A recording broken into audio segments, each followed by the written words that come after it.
Basic skill, Kesa Gatame. Kesa means a scarf.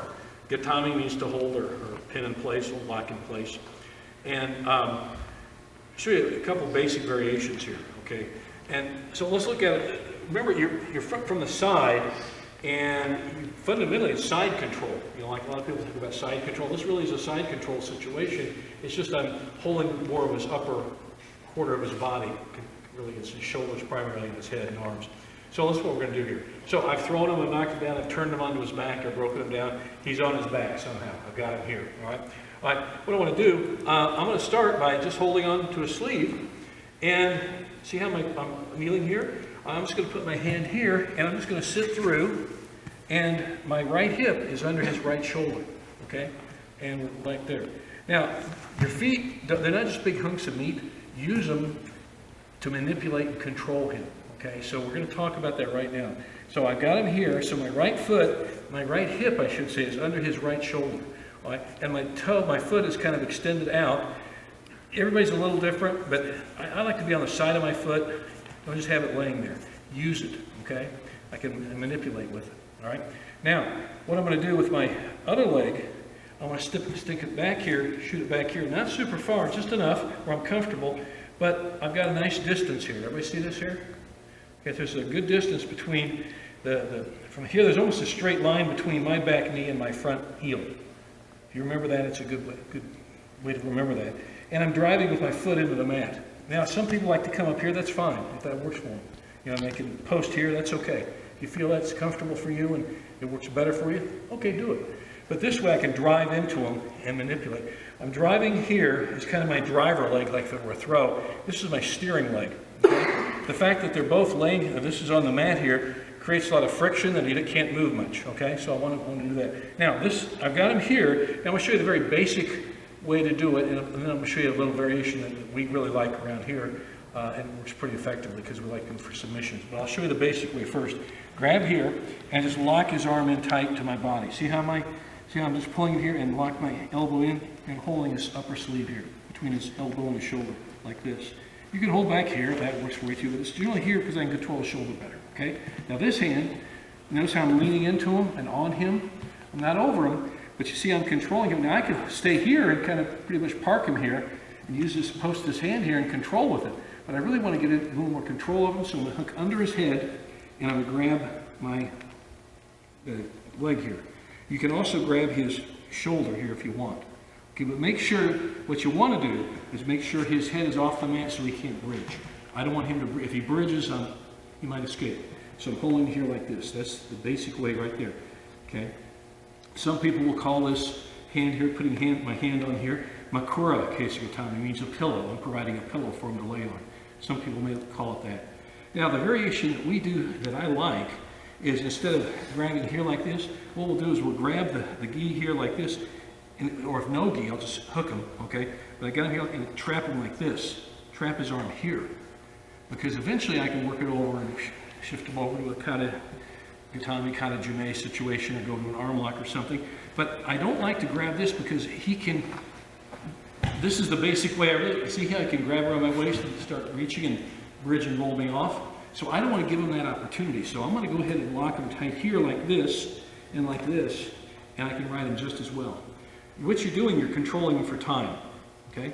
The great judo man, pro wrestler, Gene LaBelle. Everybody's heard of Gene LaBelle. First time I remember reading about this as a kid, I read in his book called A Handbook of Judo. He called it a time hold, and you're holding him for time. And this is back in the 60s, so it's been around a long time. He coined it right, so you're holding him for time. So I'm just going to keep Derek here for as long as I need to, okay? Whatever the rules will tell me to do. And then I'm ready to go outside, like in Sambo, freestyle judo. I can hold him here after 20 seconds. The referee says, you know, you got your 4 points, go for your submission. Boom, I can start then going for the submission. If I have him like this, I'd have to do just a little more to have to pull pride apart, so I don't like to do that. But if you like this, go ahead and do it, if that works for you. The only thing I would say is watch Derek, he'll escape from that. See, if I grab this way, he's getting ready to get me. But if I grab him this way, see how he can body lock me real tight? He can bridge up and roll me over. And I'm considerably heavier than him.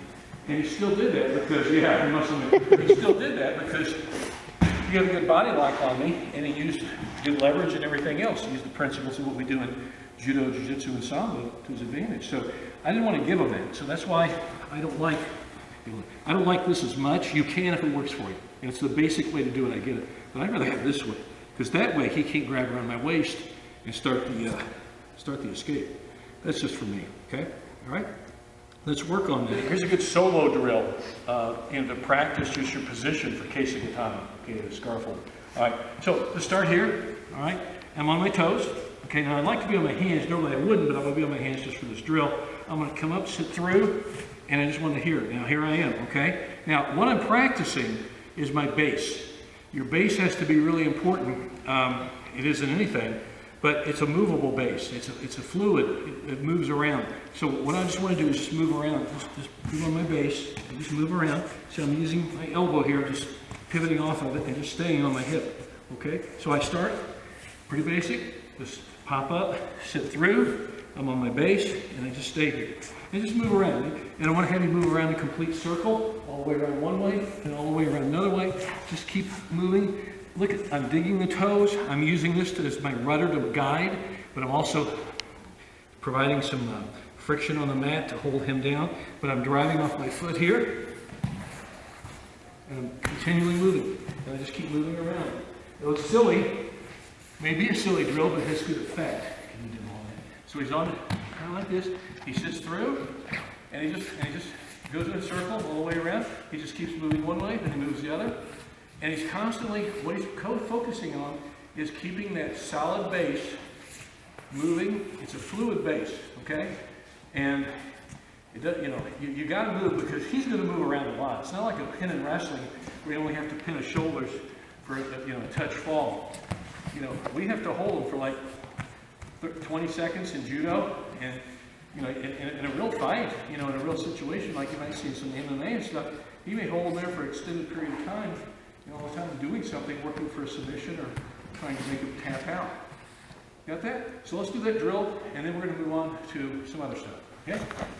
All right. Now we've got Kesa Gatame. Okay. We're going to work on just the drill is for Derek, the top guy. All right. Mike is just going to move around, give him minor resistance, 25% something. But here's the drill. Derek wants to control Mike and control where Mike moves. So he doesn't just react to how Mike moves.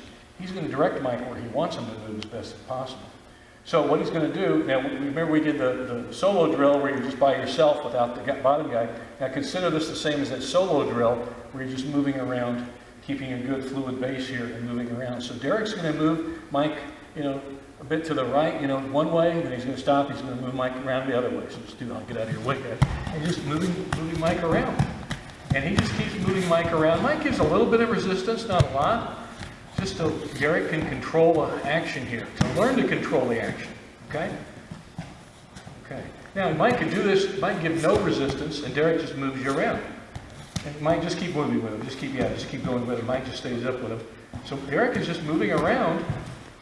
See, he doesn't really need to move around too much because Mike's not fighting back. But when Mike now start fighting back a bit. When Mike starts fighting back, Derek needs to know how to move with him to keep him in position.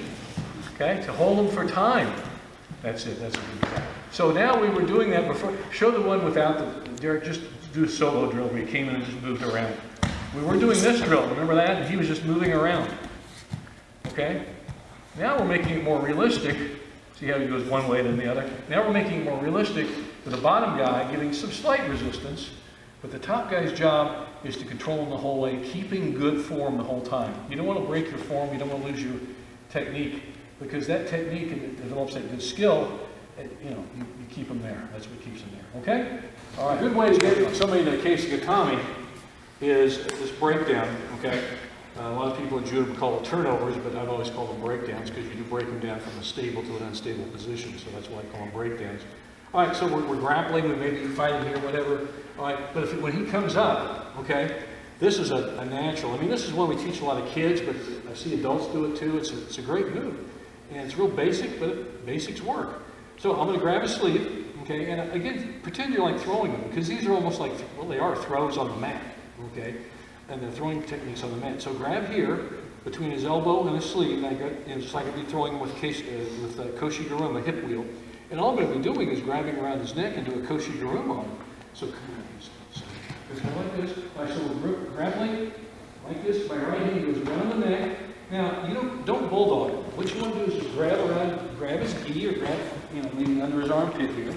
He doesn't have a gi on, you hook here and you hook here. You get like this, okay? And all I'm going to do is turn around and just roll him right over. Let's look at that again. Here he's like this, upright.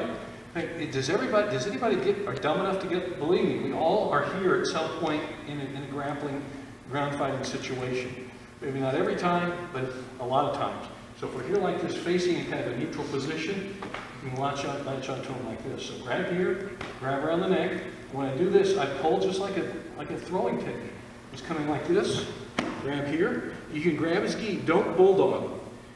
I'm going to show you how to do it wrong. Okay, doing this. You get behind me, get my back, and I'm in trouble. Even if I'm stronger than him, I can bulldog him down.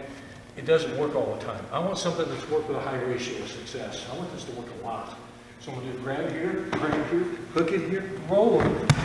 Now I got him in position to stick him here for a while until I decide what I want to do with him. I get my pin time. In judo match, regular judo, I could win with you. But for sambo, hold him for 20 seconds, and I go to a submission from here. Okay, can I have you do it? So watch this. See how he grabs the sleeve, grabs around the neck, comes in, rolls him right over, boom. He rolls right into the Kesa Gatame. It's like made for it. Okay? Bam. Okay? And that's what he does. And then this one, we want to get good on the left. He can grab left side. He's going to grab the left and come around. Roll him right over and set into Kesa Gatame. So let's drill on this. Get good at one side. Your general side, if you're righty, you should throw the right. But also, if we want to be ambidextrous in ground fighting, we really do. I want to be able to do this left-sided as well, okay? So let's work on it left-sided as well. But did you notice when he did it left-sided, he took a left-handed grip. Let's do that again here. So if he's doing it lefty, see his right hand's on the sleeve, okay? And he's grabbing around the neck, and he's going over his left hip. And a breakdown is a throw on the ground. That's really what it is. Because he's taking from a stable to an unstable position, just like you would in a standing, like in a throwing technique if you were standing up. So it's really pretty much the same thing. It's a throw on the ground, on the mat. Okay? Let's work on that. That's how we get him there.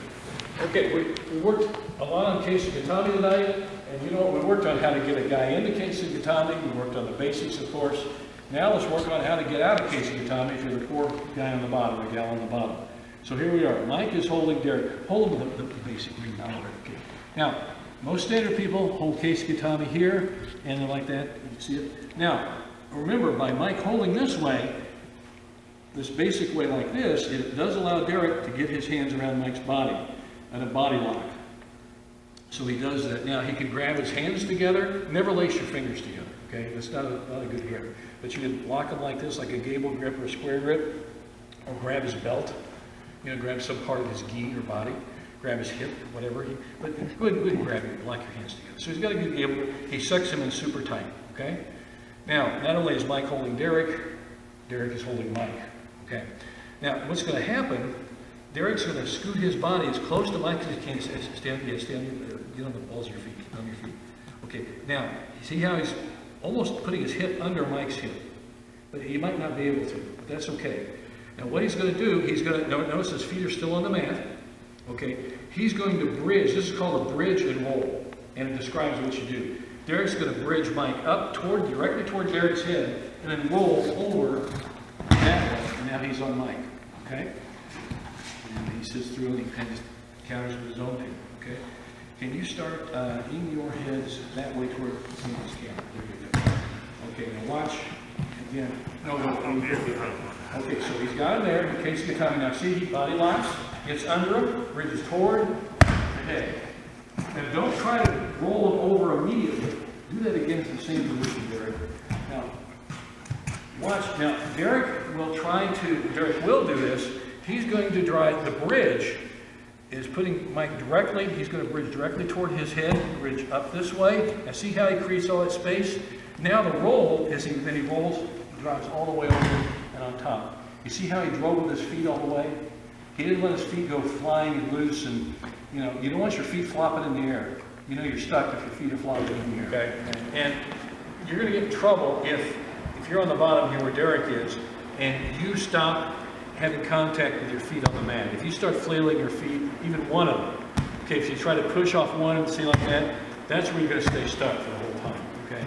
So here's a drill we can do that just works part of it. It's called bridge and roll, because we're bridging and rolling, okay? Let's just work on the bridge part of it. So the drill's for Derek, the guy on the bottom. He body locks Mike around the waist, good and tight here. He gets good and pretty close, and okay, but notice he keeps his feet on the mat, okay?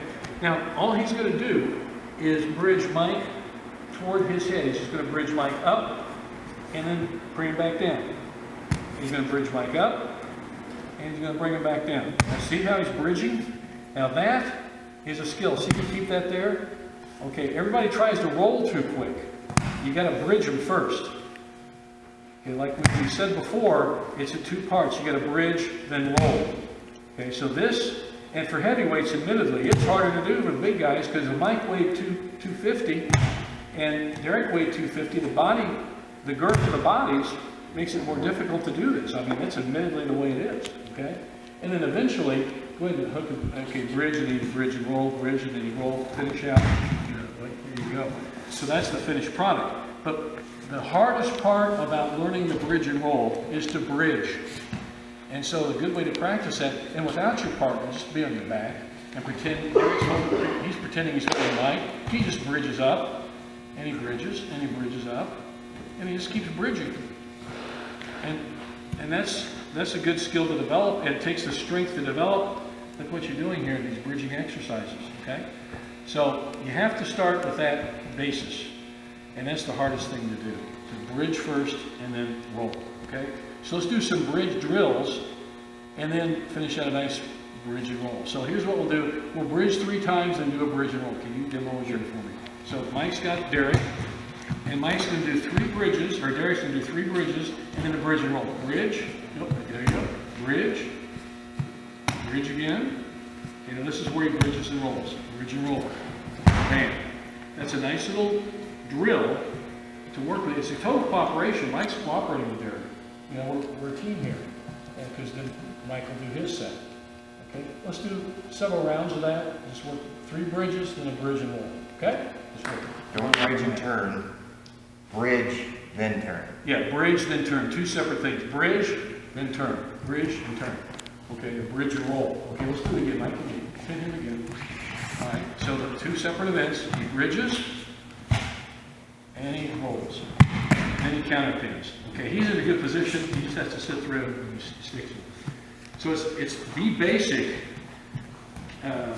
escape for Kesa Gatame.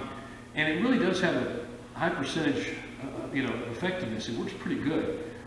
The thing is, when you escape, Derek doesn't want to let Mike sink the pin in and hold him. Once Mike has a little bit of time to sink that and really cinch it in tight, it's going to be harder for Derek to get out. So the best time to escape from any pin in judo, sambo, jiu-jitsu is as soon as you think, oh my God, I'm in trouble, boom, I got to go, okay?